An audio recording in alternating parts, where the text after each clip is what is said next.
précieuse de notre patrimoine populaire depuis près de 80 ans.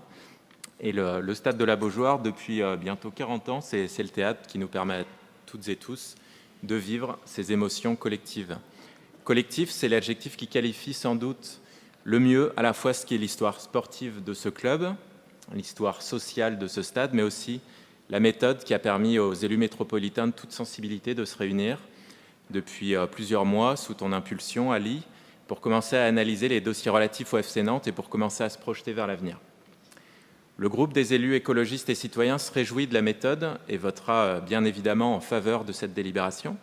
Notre groupe avait défendu depuis longtemps l'idée de faire appel à une assistance de maîtrise d'ouvrage pour expertiser la question sensible de la redevance. C'est le chemin qui permet aujourd'hui d'aboutir à un montant équilibré, basé sur des éléments objectifs. Bravo Ali, aujourd'hui on a défini le juste loyer. Ça, c'est fait. Le comité de pilotage métropolitain, nous l'espérons, va maintenant pouvoir concentrer ses travaux sur l'avenir de notre Football Club de Nantes et sur sa gouvernance. Cette gouvernance future, elle devra se réancrer dans le territoire et prendre une dimension collective.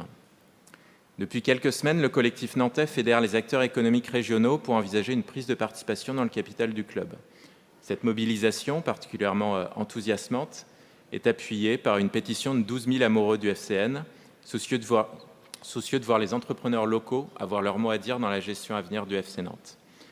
Depuis plusieurs années, les supporters se rêvant actionnaires se sont eux aussi organisés pour lever des fonds. En 2014, une étude de l'Université de Nantes évaluait à 20 000 le nombre de supporters prêts à s'impliquer financièrement dans un tel projet, qui fait dorénavant partie des engagements de la ville de Nantes.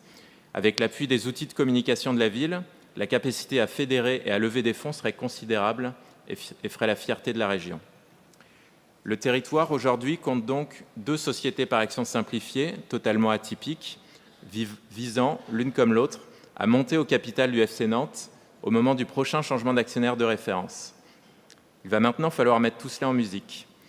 Très prochainement devrait être adoptée une proposition de loi permettant au club professionnel de prendre la forme d'une SCIC, une société coopérative d'intérêt collectif, permettant de fédérer l'écosystème régional dans un type de gouvernance novateur et collégiale.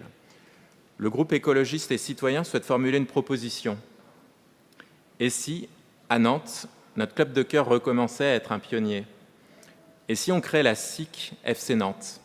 Ce serait la forme juridique idéale pour impliquer tous les acteurs du territoire, entreprises, supporters, et pourquoi pas Nantes Métropole, puisque cette délibération rappelle que notre collectivité est propriétaire du principal outil de travail du club, le stade.